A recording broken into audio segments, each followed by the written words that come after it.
I dove back into the 17K collection and came up with a few gems that I wanted to share with you. Despite the amount of time we've spent going through the collection, I'm regularly finding great stories, hard to find books, and the occasional key that was missed in the previous sortings. This particular deep dive focused on the plastic totes that I've mentioned in the past. Up to this point, they just kind of chilled over in the corner after I pulled the TMNT stuff off the top. Most of what was in these bins now, at first glance, was magazine-sized stuff. Marvel graphic novels, oversized trade paperbacks, hardcovers, and just plain old magazines. But as I started to get into the contents, I realized that we had overlooked some good stuff up to this point. So let's take a closer look at some of the books that stood out. First up, I found Hellraiser 1 and 2, and along with these, there were a lot more other issues of the run, but these were kind of the two that really stood out as far as being significant.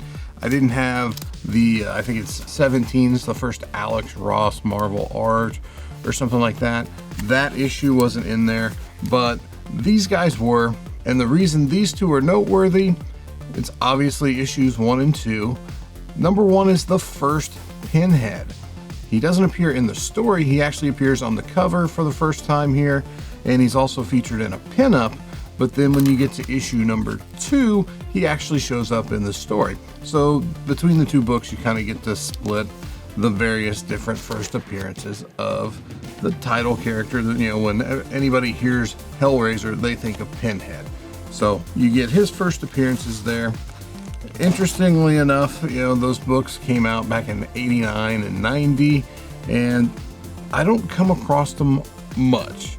I know they were a little more common, just as far as like most epic stuff was. It wasn't really very desired. But once the latest Hellraiser movie came out last year, whenever that was, interest in the series and these issues in particular kind of picked up a little bit, so they've been a little more desirable. I know I've had a couple in the past, kind of wish I would have held on to some at some point, but you know, I can't keep everything. These books really fit with the theme of the collection overall, whereas the previous owner was a huge horror fan. You know, we're still finding tons and tons of horror series and first appearances, things that I just don't know off the top of my head. So I wasn't surprised when I found these. I'd honestly been more surprised that I hadn't found them up to this point. So always cool to find that kind of stuff. The next thing I found, and I've already got it bundled up into a set, but I managed to find issues 1 through 5 of 300. So there's the first issue, here's the last issue. Like I said, I've got this bundled up. I'm going to sell it as a set. But this is the source material, the original 5-issue miniseries that came out in May 1998 and ran through September of 1998 from Dark Horse. That is what the movie 300 was based off of. Of course, this is Frank Miller art, Frank Miller's story, and it's just a really cool reimagining of the story of Thermopylae. I don't know what else to say about it. It's a mini series that's well known, but it's actually the first time I've ever owned this. So when I pulled this out of there, it was one of the oddball things. It was actually comic book sized in this tote, or in these totes. So it was a little unusual for most of what I was finding that day, but still, like I said, it's the first time I've ever had 300. So I was pretty excited to see it. And as luck would have it, I didn't have it with me this last weekend when I was at a show, and for the first time, maybe ever, somebody came up to the booth and asked if I had any 300, and I had to give that really awkward answer of, yes, I have it, I just don't have it with me. I'd held it back because I wanted to mention it in this video, but now moving forward, you know, the next person who asks, I'll have it. The next book that I found that I wanted to talk about is Teenage Mutant Ninja Turtles, the movie adaptation. This is from Mirage or Archie, but it's Teenage Mutant Ninja Turtle Adventures adaptation of the first TMNT movie. Now there's a few different versions of this out there. You're probably more familiar with the versions that feature a more TMNT Adventures accurate or consistent style as far as the cover art goes. And they also made them for the second and third movies. But the reason I like this particular version, and it's not one that I've had before, is that this is actually a Peter Laird cover, while the other ones are drawn by the regular Archie artist. So me being a fan of, you know, the original Turtles books, and of course Kevin and Peter, when I found this, I was surprised because I'd seen them before, but I always find just the regular Archie artist version. So it was cool to finally track a version of this book down. Of course, it's got that great Peter Laird art. Just very classic Turtles stuff right there. Nothing too crazy about that. And it's not any more or less valuable than any of the regular ones, really. It's not an expensive book, but it's just the kind of thing, it's one of those oddball variants, something that is kind of a little outside of the usual, that, you know, was noteworthy once I tracked it down. And, you know, I'm always going to take an opportunity to show off some OG Ninja Turtles art. So TMNT the movie, Peter Laird version. Next thing I dug out, and this is actually only the second one of these I've ever owned. The first one is in my personal collection, and that is the Dark Horse Presents 5th Anniversary Special. This was published by Dark Horse. It came out back in April of 1991. The main reason that this thing is noteworthy is it's the first Sin City story. It's the first appearance of Marv. If that wasn't enough Frank Miller for you, he actually does the cover as well. Now, ultimately, this thing looks like a trade paperback. It's pretty beefy as far as thickness goes, you know, so it's got a lot of reading material in it. And it's got everything. It's got a whole bunch of stories. We've got a Liberty story, Concrete, Aliens versus Predator, Sin City, like I mentioned, of course, and then several others. So you got a lot of bang for your buck. But the reason that most people are going to track this down is that it is that very first Sin City story. I'm excited to be able to hook up a Sin City fan with that first appearance the next time one of them comes up at a booth. So Dark Horse Presents 5th Anniversary Special. It's a book I've talked about here on the channel before. I just think it's a cool book.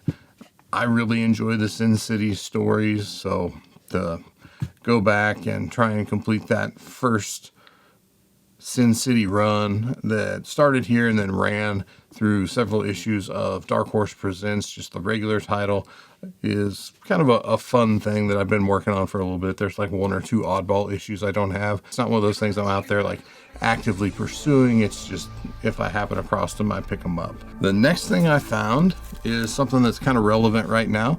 We've got Batman, Son of the Demon, and this is the trade paperback version. It's basically it's an oversized graphic novel, the same as like a Marvel graphic novel would be. It's that size, so it's magazine size. So this is where we meet Damian Wayne for the very first time. He's a baby, you know, so if you really want to count that, it's kind of like, is X-Men 201 the first appearance of Cable? Well, he's a baby, so kind of, but you know, this obviously isn't going to replace an adult or a more grown-up first appearance by any means. And this story, when it was written, was actually kind of in that Elseworlds universe. You know, it was meant to just be an out there tale, an alternate reality. But then Grant Morrison comes along and he basically just retcons it, writes it into the regular DC continuity. So now it's legit, it's relevant.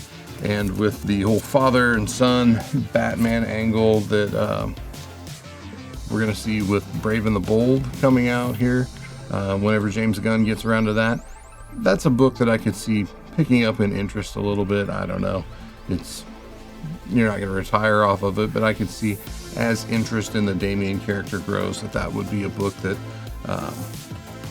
collectors might want to chase down, or you know, somebody who wants to learn more about the character might pick up so they can read the story, what have you. So anyway, Batman, Son of the Demon, really nice first print copy. not bad. I'll take it. Got a couple fun things that I found in there as well. You guys know me. I'm an 80s kid, grew up in the 90s, and one of the things I stumbled across was Simpsons Illustrated #1. This is just a Simpsons magazine that came out in the early 90s. Looks like it was published in spring 1991 from Welsh Publishing. And this was a pretty common thing back then. If you weren't around back in the day, I know I have like a TMNT magazine that was kind of the same thing. But whenever you had a hot intellectual property, one of the ways that the owners of that intellectual property would cash in on it is, you know, you would have your comics, you have your toys, you then start coming out with magazines. And a lot of times these magazines are full of puzzles and articles and just anything to keep you as a young reader or a fan engaged with that intellectual property to where you wanted to keep coming back. This is around the same time there was obviously card sets for about everything. I fondly remember the Simpsons trading cards. This was just a fun bit of nostalgia that I came across, and I had to mention it. And I've got one other book that I dug out to talk about that's kind of the same way. So forgive my indulgence in 90s nostalgia as I talk about those. The next thing I found, and this one is kind of unique amongst the books I'm talking about today.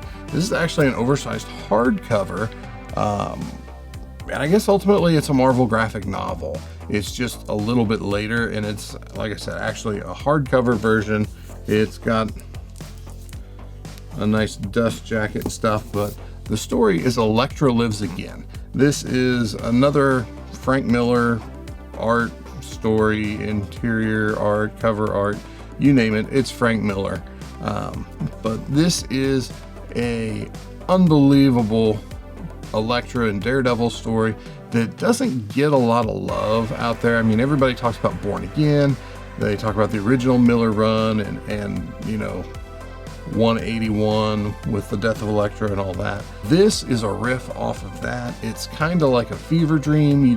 Matt doesn't really know, and you as the reader don't really know what's real, what's a dream. Long story short, the Hand kidnaps or steals the body of Bullseye and resurrects him. Like, they want the corpse of Bullseye to be their new champion, and you wind up with like Daredevil and a resurrected Elektra fighting zombie Bullseye. Great stuff. And this is Miller art at like its peak. This is fantastic Miller art. It's just a beautiful book to read. It's a great story, and like I said, I don't think it gets enough love, so check this out. If you don't already have a copy, look one up. It's not that pricey of a book, and it's going to be worth the read. So check out Elektra Lives Again. Next up, let's talk about the Fox Kids Club Totally Kids magazine for the spring of 1995. So what this is, it is a magazine that came out kind of like how I was talking about the Simpsons. You know, you get that fan magazine, or however you want to put it out. You know, you keep banging the drum of the intellectual property you're trying to capitalize on. Fox actually had a kids club back in the early 90s. So remember, Fox Kids in the early and mid 90s was huge. They had the best cartoons, they had the best live action shows. Fox was the place to be, and as you can tell from the cover of this one, it features the animated series Spider-Man, and then up here, I don't know how well you can see it, we've got a Venom up on top of an adjacent rooftop. But this was the kind of thing that they sent out as a premium to be part of the club or what have you. It was just one of those ancillary items that kind of existed along with the cartoon, the toys, anything and everything to help keep you as a youngling engaged with their Fox property. I haven't actually got a chance to flip through this, but anything that would have been on Fox at that time probably is featured at some point in here. So I wouldn't be surprised if there wasn't something from The Tick, there wasn't something from the X-Men animated series. you name it. Possibly even like Batman the Animated Series could be featured in here. But it was just that kind of thing, and it was just another way for Fox to engage with their customer base. This is the kind of stuff that's really hard to find, because anything like this that was geared towards kids and was, obviously meant to be consumed by kids, they don't exist anymore for the most part. Kids are rough on things, they tear them up, they're meant to be played with, drawn in, filled in, tore up, cut up, what have you. So finding this kind of thing, it really takes me back, and I can appreciate just how few of these there are. I do have to say, information on this series as a whole is pretty limited from what I could find online, so I don't have a lot of information to share about it, other than hey, I found it and I think it's cool, and if you had one of these, maybe you can tell me more about it down in the comments, because it's my first experience with a totally kids magazine, but I thought it was pretty cool. The last thing, I gotta be honest, I saved my personal opinion, the best for last. The last book I want to talk about is Creepshow, and this is the 1982, came out in July 1982, New American Library Creepshow graphic novel, which is just an adaptation, a comic book adaptation of the movie of the same name. The best thing about this is Creepshow is basically a love letter to EC Comics, the original EC horror comics from Stephen King, who wrote it, and George Romero, who directed the movie. They are that first generation EC reader, lover, influencee. Those guys were the kids back in the early 50s who were buying those EC comics off of the newsstand, and this is what came of it. The books were shut down, but the impact they had just went on to influence so many people. I have a lot of, you can't really see them, but over my shoulder right here, I have a pretty good chunk of the EC Archives reprints. They're hardcover reprints that Jim Stone and then Dark Horse continue to put out in the last 10 years or so. But they have forwards from everyone from Stephen King to George Lucas, you name it, all these big time, big name creators that were so deeply influenced by EC Comics. Creepshow was one of those earliest homages, or like I said, love letters to EC that came out. Published in '82. My favorite thing about this is the cover artist was Jack Kamen, who was actually an original EC artist. He's not one of the more well-known guys like Jack Davis or Al Feldstein, Johnny Craig, but Kamen did a lot of work for EC back before they were shut down.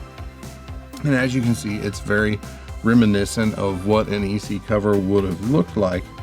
On the inside, you have Stephen King doing adaptations of, his movie script stories, and the interior art is actually from Bernie Wrightson, who was another one of those guys who, had he been born at a different time, would have been a perfect fit at EC Comics as far as in their art bullpen, because he just is just right in line with the work that was coming out of EC as far as the art goes. So this thing, if you enjoyed the movie, this is going to be really similar to that, but it's going to have that beautiful Bernie Wrightson art, and